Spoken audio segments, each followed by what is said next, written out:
Hi everyone, welcome back to a new episode from DGMC. Divane Galib, Meri Zubani. To all our returning viewers, we are very happy that you could join us again. And for the new viewers, we are delighted that you discovered the podcast and decided to tune in for the first time. Now, today's episode is part of this DGMC mini series that we are currently running. The mini series is dedicated to the immortal love story of Laila and Majnu. As part of this mini series, we are narrating the story from a book. Now, before I get into the narration, let me take this opportunity to acknowledge and appreciate Suluk Press Publishing House for allowing us to narrate the story of Laila and Majnu from their publication titled The Story of Laila and Majnu by Nizami, translated from the Persian and edited by Rudolf Schelke. English version in collaboration with E. Matin and G. Hill. Final chapter translated from the Persian by Pirzia Inayat Khan and Omid Safi. The description portion of this episode will have a link to this book for all the viewers who might want to own a copy. Along with that, we will also post the links to DGMZ Ghazal episodes from Divane Galib, where Galib mentions Laila Majnu in different contexts. Okay, so let's get into the narration. Today we are going to read from chapter 14 onwards. Start of narration. The Story of Laila and Majnu, Chapter 14. In the garden, blossoms were smiling from all the trees. This morning, the earth had hoisted a twin-colored banner of red tulips and yellow roses.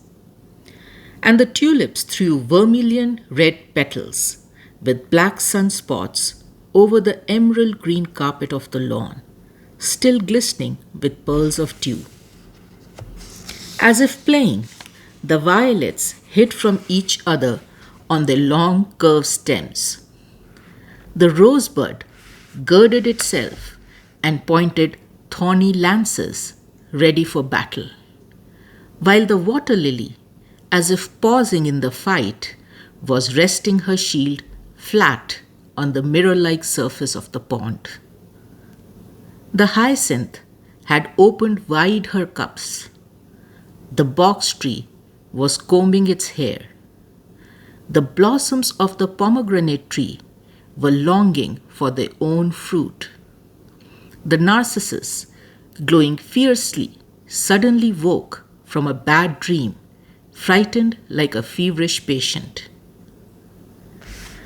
The sun had opened the veins of the Judas tree, full of blood, like wine.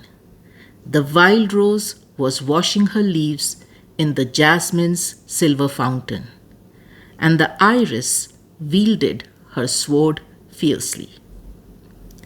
In every plane tree, the ringed doves cooed their love stories, and on the topmost branch, the nightingale was sitting, sighing like Majnu, while below, the rose lifted her head out of her calyx towards the bird like Laila. On one such happy day, when the roses were in full bloom, Laila came with some friends into the garden to enjoy themselves among the beautiful flowers like the maidens in the garden of paradise. Did she intend to rest in the red shadow of the roses? Or did she want to enrich the green of the grass with her own shadow and lift her cup together with narcissus and tulip? Did she come as a victor to demand tribute from the kingdom of these gardens in all their splendor? Oh no, none of that was in her mind. She had come to lament like those burned by the flame of love. She wanted to talk to the nightingale, drunk with passion, tell her secret, describe her sufferings. Perhaps Zephyr, breathing through the rose gardens, would bring a sign from afar from the beloved. Laila was trying to find comfort in the garden. She looked at it as an ornament framing the image of the beloved. Perhaps it could show her the way to that other garden, the Garden of Paradise. But of that, the friends who accompanied Laila knew nothing. For a while, the girls walked among the roses, and wherever they passed, with their figures like cypress trees and their tulip-like faces, the flowers, as if in rivalry, blossomed twice as beautifully. While the maidens, in merriment and laughter, rested in a secluded corner of the garden, Laila walked on, unnoticed, and sat down far from them, under a shady tree. There she could air her lament, as her heart desired, like a nightingale in spring. "O my faithful one," she sighed, "are you not made for me and I for you? Noble youth, with the passionate heart, how ice cold is the breath of separation. If only you would now walk through the gate of this garden to heal my wounded heart. If only you could sit next to me, looking into my eyes, fulfilling my deepest desire, you my elm, and I your cypress. But who knows? Perhaps you have already suffered so much for my sake that you can no longer enjoy my love, nor the beauty of the garden." While Laila was thus dreaming of her beloved, suddenly a loud voice reached her ear. Someone was passing the garden, singing to himself. The voice was that of a stranger, but the lines were well known to her. She recognized Majnu's verses at once. Start of quotes. "Majnu is torn by grief and suffering, yet Laila's garden blooms as if in spring. How can his love live joyfully at rest and smile while arrows pierce him at a jest?" End of quotes. When Laila heard this melancholy strain, she broke into tears and wept so bitterly that it would have softened a stone. She had no idea that anyone was watching, but one of the girls had noticed her absence. Inquisitive as girls are, she had followed behind, had heard the stranger's song, and had seen the tears in Laila's eyes. Both surprised and frightened her. Returning home from the garden, she went secretly to Laila's mother and told her what she had observed. The mother lost her head like a bird caught in a trap. What was she to do? She suffered with her daughter, yet however hard she tried, she could not think of a remedy. "I must not allow Laila to do what her heart urges," she told herself, "because that youth is a madman. He will infect her with his own insanity. But if I urge her to be patient, she, unable to bear it, may break down completely, and I with her." So the daughter's suffering became a torment for the mother. Laila did not realize it, She did not reveal her secret, and so her mother, too, remained silent.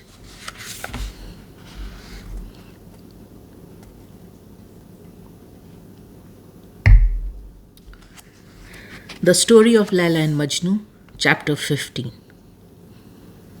On the day of her visit to the garden, where so much else happened, Laila also saw, by chance, a youth from the tribe of Asad passing by on his travels. His name, Ibn Salam, was of good repute among the Arabs. He was a young nobleman. When people saw him, they pointed him out, not in reproach, but as one is wont to single out a person of high renown. He had many kinsmen and belonged to a great tribe. Nobody would close his ears to Ibn Salam's greetings. Wherever he appeared, people said, "Look, here comes the good luck of Ibn Salam." And so, good luck, Bakht, had become his nickname. A true gentleman, he was strong and generous.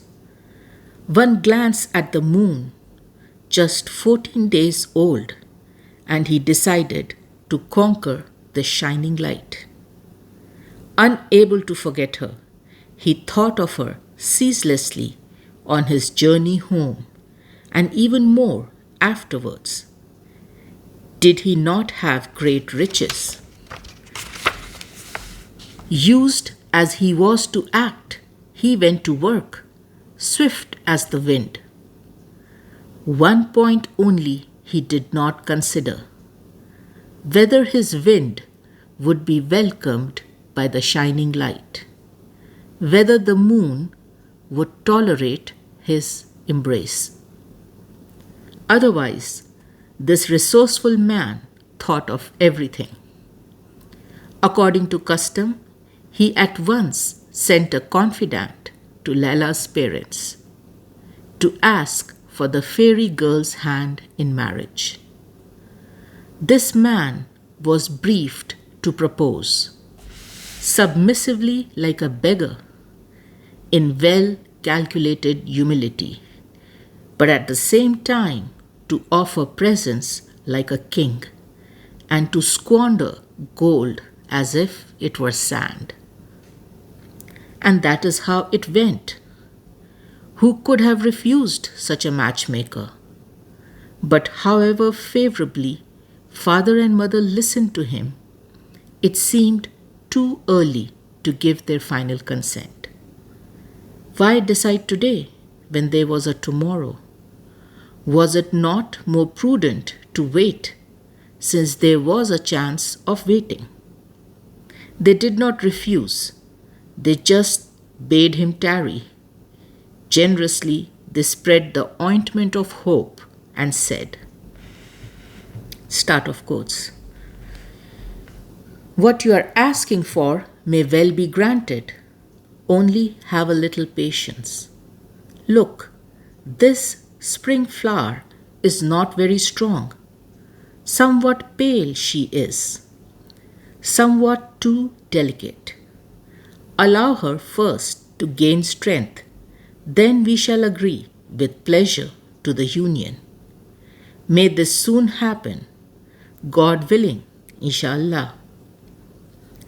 A few days more, a few less, what does it matter? It will not be long before this rosebud blossoms and the thorn bush has been cleared from the garden gate." That was the parents' answer, and Ibn Salam had to be content and wait.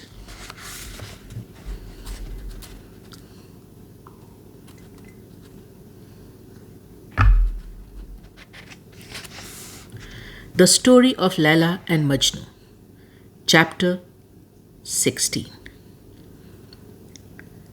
Let us see what was happening to Majnu in the meantime.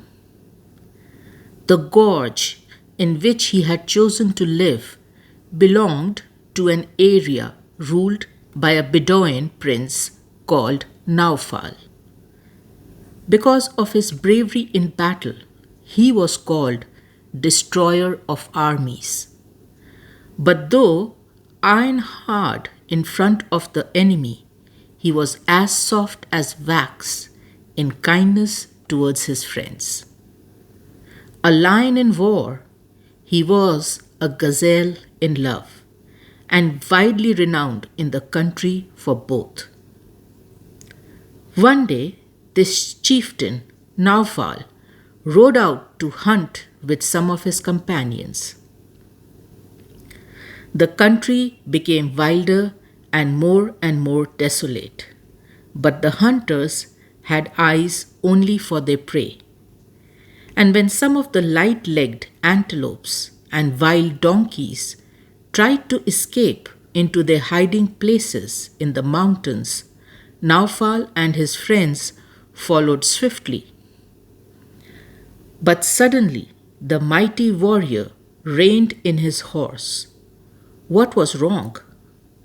Only a few steps ahead, in the semi-darkness, at the entrance to a cave, 2 or 3 of the animals were huddled together, their flanks trembling. Yet the hunter suddenly dropped his bow with the arrow on its drawn string. Surprised, he stared towards the grotto, where he noticed, behind an antelope's back, a living being such as he had never encountered before. The creature was crouching against the side of the rock, naked, wasted, arms and legs severely scratched by thorns, long strands of hair falling over the shoulders and the hollow cheeks. Was it an animal or a human being? A savage or one of the dead? Maybe a demon? But the creature was weeping, so all fear vanished, giving way to pity. The noble hunter turned in the saddle towards his men and asked, "Does anyone know who this unhappy creature is?" "Certainly we have heard of him," replied several voices. Then one man, who seemed to know more about it, stepped forward and said, start of quotes, "The youth over there has become what he is through his love for a woman. He is a melancholic, a madman, who has left the company of men and now lives here in the desert. Day and night he composes poems for his beloved. If a gust of wind sweeps by or a cloud sails past in the sky, he believes them to be greetings from her, and he thinks he can inhale her scent. He recites his poems, hoping that the wind or a cloud will carry them along to his beloved." End of quotes. "How can he live here alone?" asked Naufal. "Oh, people come to visit him," said the man. "Some even undertake long voyages and suffer great hardship because they want to see him. They carry food and drink to him, and sometimes visitors even offer him wine. But he eats and drinks very little, and if he is persuaded to sip the wine, he does so remembering his beloved. He thinks and acts only for her." Naufal listened attentively, and his sympathy for Majnu grew with every word. The hunt was forgotten. "In truth," he exclaimed, "would it not be a manly deed an act truly worthy of me to help this confused, wayward fellow win his heart's ardent desire. With these words, he jumped from his mount, a thoroughbred ambling on reed like fetlocks, and ordered a tent to be erected, a dining table prepared, and the youth brought in as his guest. Everything was arranged as he demanded, and how amiable, how heart-stirring a host Naufal could be. But for the first time, all his artful pains seemed to be in vain. However much he urged and insisted, the recluse from the mountains would not touch any of the tempting dishes offered to him. Not one bite, not one sip. And the merrier the chieftain became, the more he talked and joked, the less the poet seemed to listen, the more deaf and blind he seemed to become. What was to be done? In the end, Naufal, who had given up all hope, mentioned casually the name which his men had revealed to him, Lala. And behold, as if touched by a magic wand, the youth lifted his head. For the first time, his eyes betrayed his feelings, and he repeated smilingly, Lala. Nothing but Lala. Then he helped himself, ate a morsel, took a sip. Naufal understood. He talked about nothing but Lala. He praised her beauty, extolled her virtue, glorified her appearance, her character. And Majnu responded. When the Bedouin chieftain, with his clever tongue, wove garlands of flowers, the lover added the shimmering pearls of his poems. Although invented the moment they were sung, they were sweet and glowing like honey and fire. Naufal listened in surprise and admiration.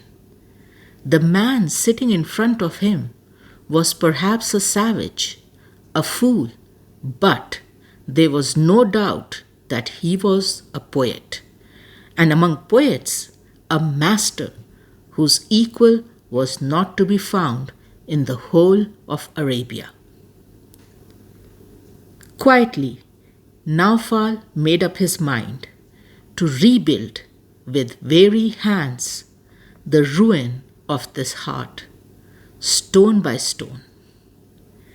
Aloud he said, start of quotes, you are like the butterfly, my friend, which flutters around in the darkness, searching for the light. Take care that you do not become a candle which, crying bitterly, consumes itself in its own grief. Why do you abandon hope? Trust me and my wealth and the strength of my arm.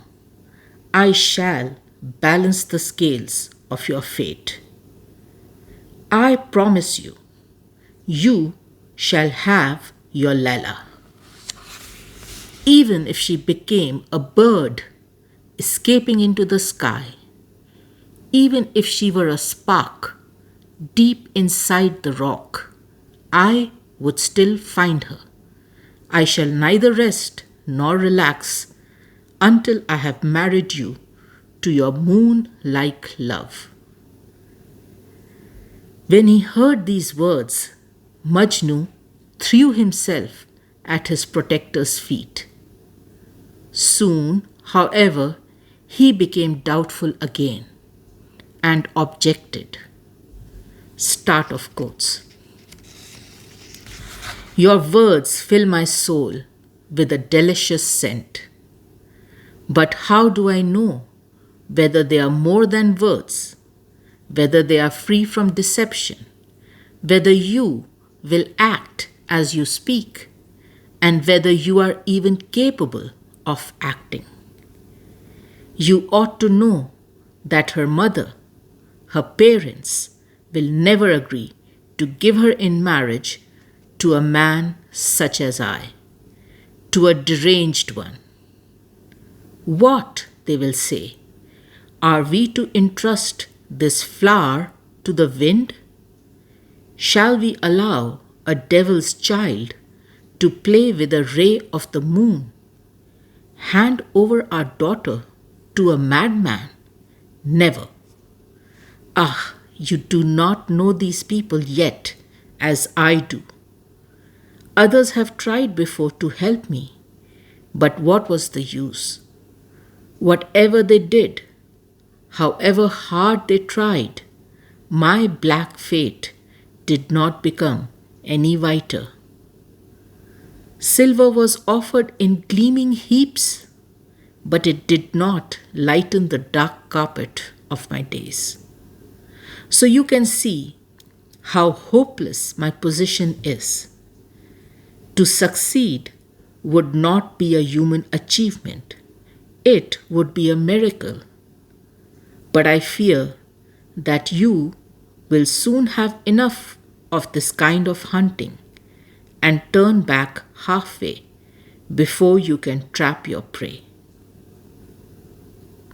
Be it not so. And if you really keep your promise, may God reward you. But if you have only talked, showing me a Fata Morgana instead of an oasis, then I implore you, rather tell me now and let me go on my way. End of quotes. This courageous speech strengthened Naufal's friendly feelings towards the youth, who was of his own age, and he exclaimed, start of quotes, "You doubt my word? All right, I shall make a pact with you.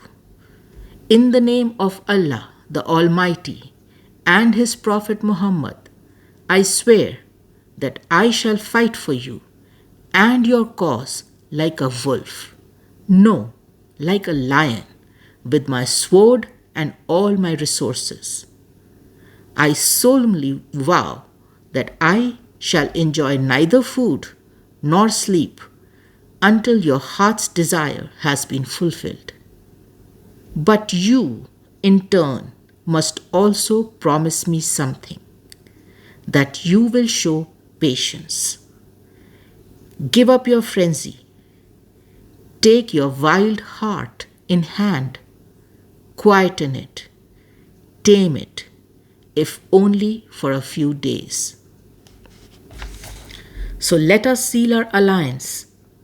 You damp down the fire in your heart. I, in turn, will open the iron gate to your treasure. Do you agree?" End of quotes. Majnu consented.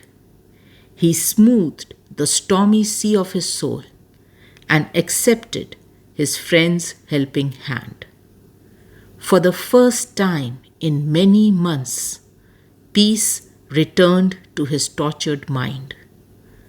The marks inflicted by the branding iron of his madness began to heal. He trusted Naufal like a child, and as peace came to his heart, so a change came over his whole life. Without a word, he abandoned the cave and accompanied his noble patron on horseback to his camp.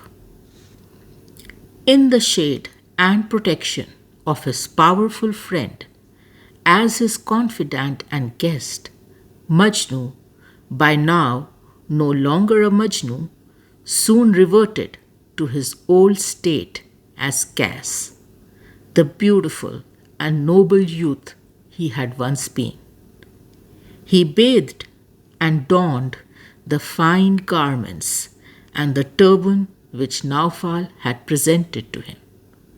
He ate with pleasure, drank wine as a friend among friends, and recited his qasidas and ghazals, not as before to the wind and the clouds, but to the hunters and warriors in their tents.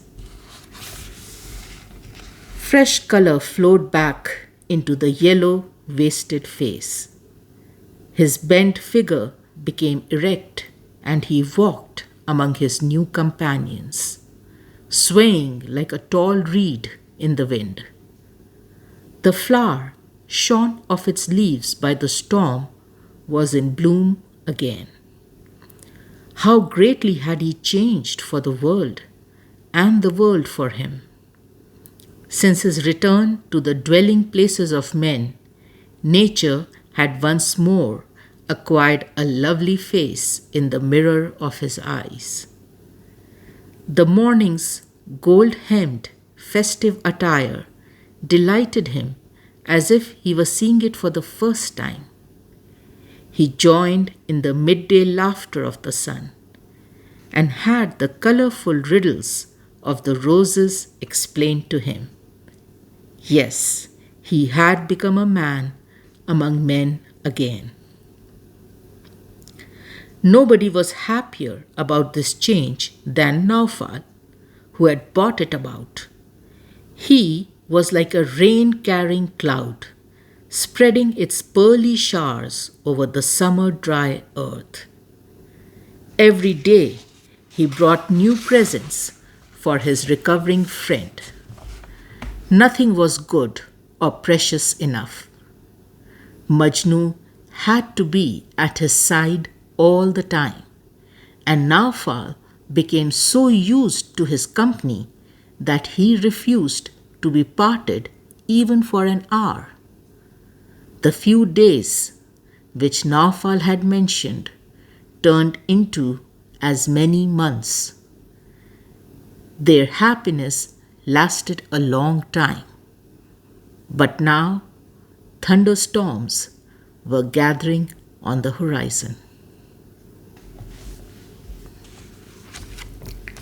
End of narration.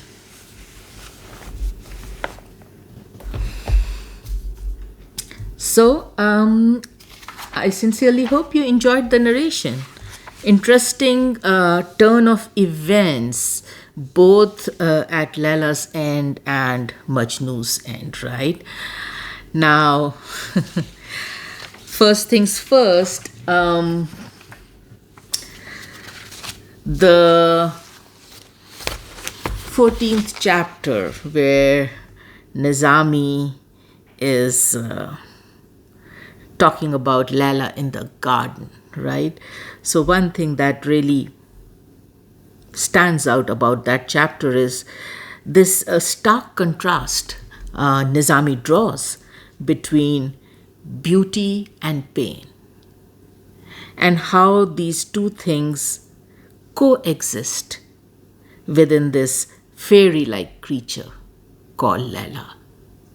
Such a lot of beauty and such a lot of pain together, and how she balances it, right? Nizami, he draws a vivid and colorful canvas as he describes the flowers and the birds and the trees in Laila's garden in such detail, as if almost personifying them. And he makes Laila's garden almost sound as if it is the garden of paradise. And then Nizami says this, on one such happy day, on one such happy day when the roses were in full bloom, Laila came with some friends into the garden. And then he proceeds to start drawing his contrast between this garden brimming with happiness and life and beauty and joy to Laila, who is sitting in this garden but is a picture of lament, mourning, pain, grief, bottled up emotion, pain, and grief. And uh, it's as if Laila matches the garden in its beauty, but the pain which she has, there is no match for that. There is no match for that. And Lala, we get to hear her side of the story as she talks to the nightingale and talks to Majnu, right? Just pouring her heart out and telling both of them how much she wishes she was not here but with Majnu, and how torturous it is to be here without Majnu. And we see Lala wondering, which is so realistic, right? Usually one would assume that, well, such immortal lovers, right? They would never have a moment of doubt, they would never have a moment of weakness, they would never have any questions about the love they have for each other. But no, Nizami very realistically captures this moment of doubt that Lala has about Majnu's love for her, right? Laila is sitting in the garden and she's wondering, has Majnu cracked under the pressure? Has Majnu finally decided that this love is not worth it? Has Majnu already started thinking that this is too much trouble for too little gain? And such valid, natural questions, right? It is very difficult to believe for us humans that there would be someone willing to suffer for us. It takes a lot for us to believe that. And Lala is also going through that stage where she's wondering, am I even worth it? Actually, the doubt is on her worth, right? Does Majnu even think I am worth it? Am I really worth all the trouble that he's going through? And while she's wondering about, has Majnu altered his stance towards her in terms of intensity of love or dedication to love, here comes somebody singing. Here comes somebody singing and passing the garden, a verse where Majnu is doing exactly the same thing. He is mirroring Laila. So Majnu is also doubting that how can she be so happy without me? How can she be so happy without me? He's doubting Laila's love for him, and he is making this assumption that she has moved on her happy way with her life. Right? So doing exactly the same thing. And then Nizami writes this. When Laila heard this melancholy strain, the verse somebody was singing, which she recognized as written by Majnu, she broke into tears and wept so bitterly that it would have softened a stone. So one can unimaginable hurt, right? And this is what probably the lack of communication and connection does, right? Again, as humans, we are probably what is the word I'm looking for? We are probably wired to always assume the worst, right? So if given a chance, both of them could have equally assumed that they were still deeply, madly in love with each other, and the other person is missing them as much as they are missing them.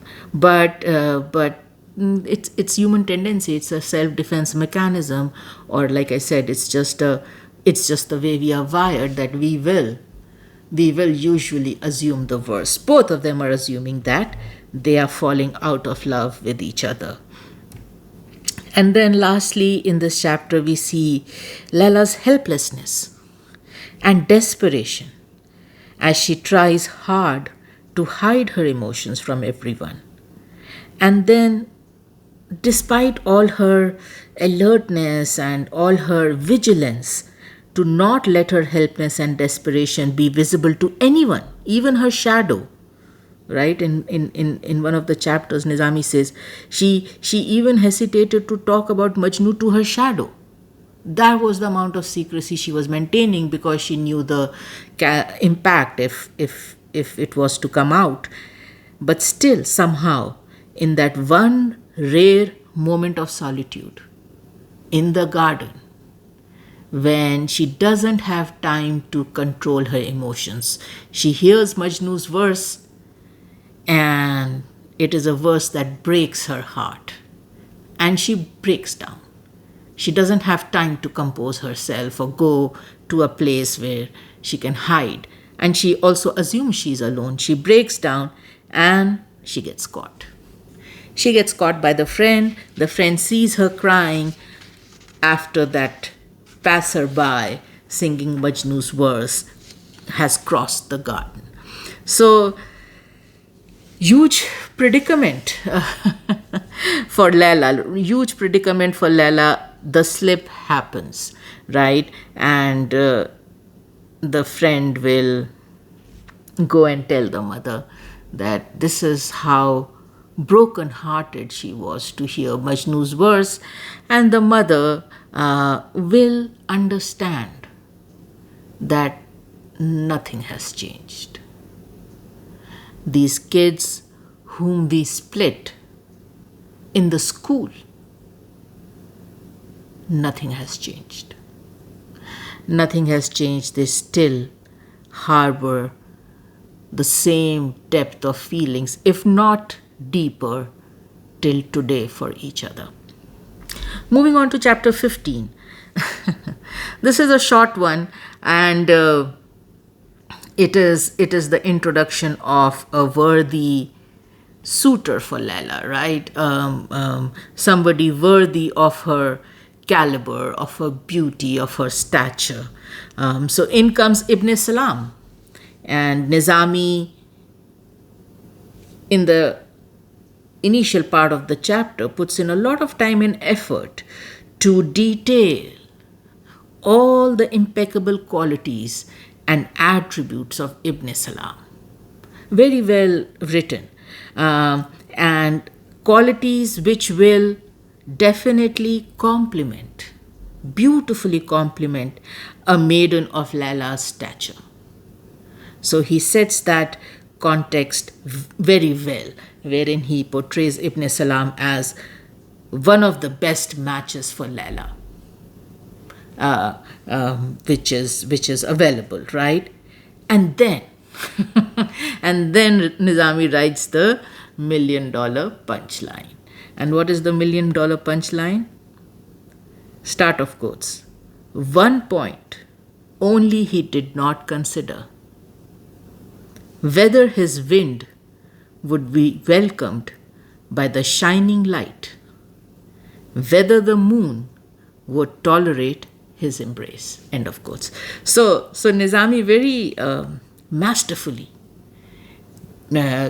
brings home the message that you might be the richest and you might be the most eligible bachelor and you might have all the resources. You might also have a beautiful nature, temperament. Everybody loves you. Everybody thinks you are good luck personified, right?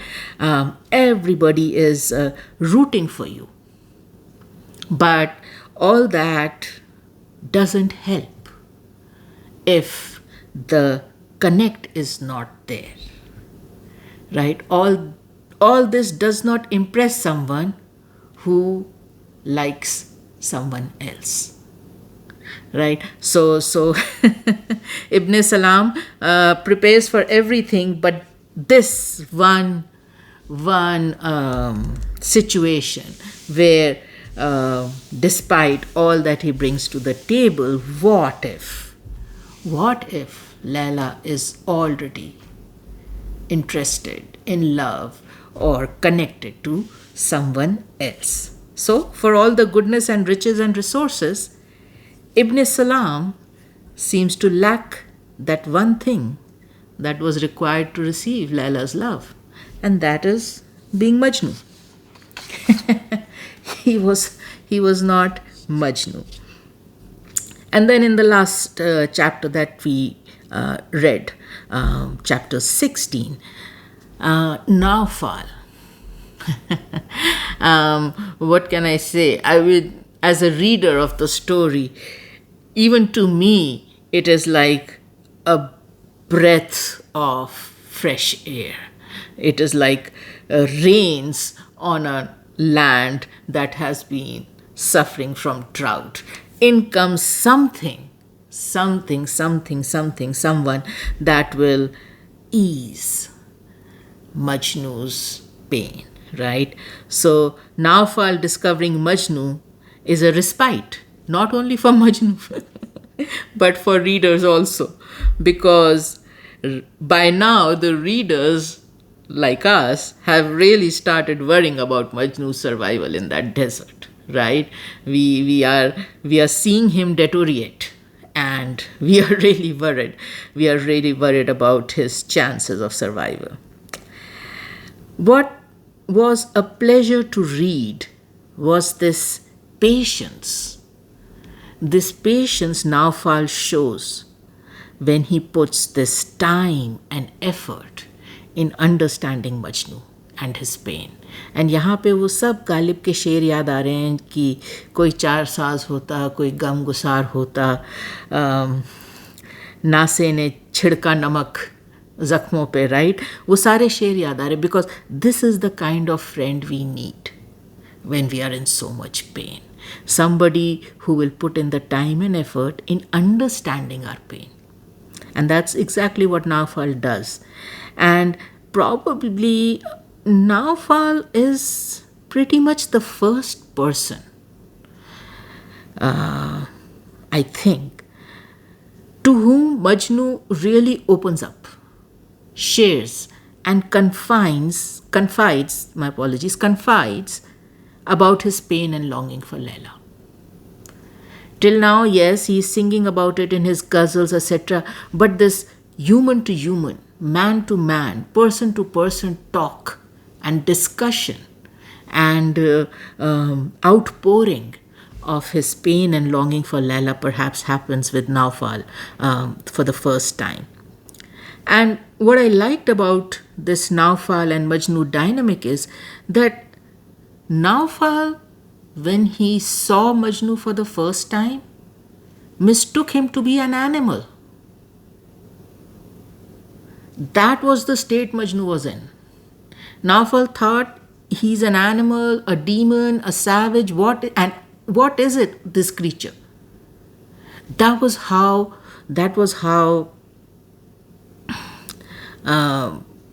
damaged and destroyed Majnu was when Naufal met him. But still, instantly, at that moment also, when they get Majnu out of his cave, Naufal treats Majnu as an equal. And then the more he comes to know about Majnu, the more Majnu opens up to him. Then he starts discovering Majnu the poet, then he starts discovering Majnu the friend. Naufal just has the IQ and the EQ to appreciate the heart and soul of Majnu. Majnu the lover, Majnu the poet, Majnu the friend. And Naufal does not see a crazy madman in Majnu like everybody else does. And that's a refreshing change that makes Naufal very special. Very special. The guy did have and Nizami has introduced his qualities and characteristics also in great detail, but definitely Naufal had an eye for things, an analytical ability which just cut through all the noise, no matter how thick the noise was, just cut through it and go right to the soul of a person, or so it seems. And see how Naufal describes Majnu beautifully in these words. Start of quotes.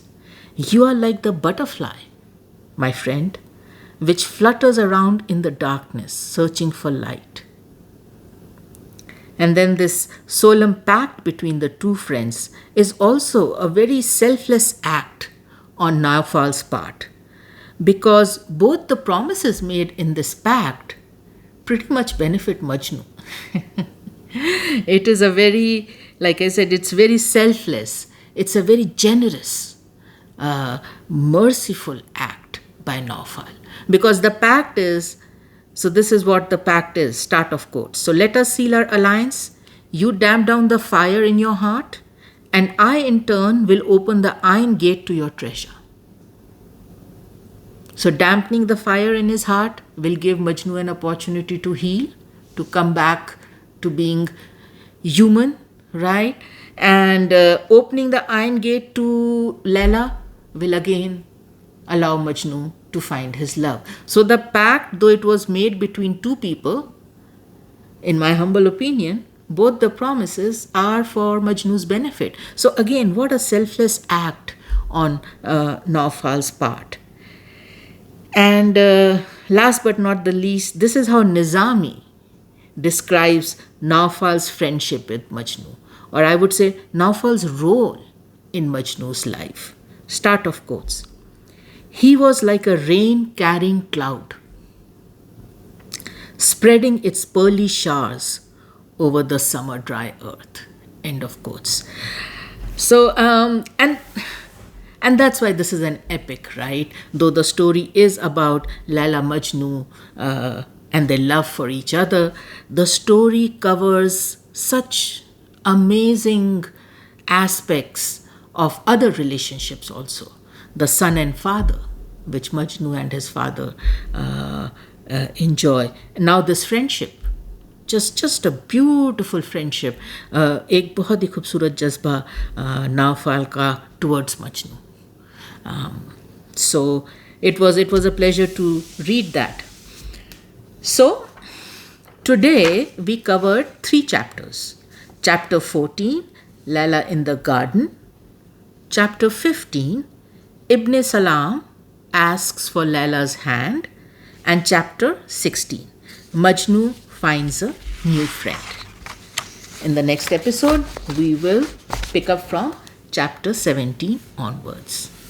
I hope you enjoyed the narration. I also hope you enjoyed the brief impressions we did of all the 3 chapters. As always, let us know your feedback. Interact with us via comments. Like the video if you enjoyed hearing it. If you know someone who would enjoy this story, feel free to share the episode via your social media, be it WhatsApp, YouTube, Facebook, Instagram.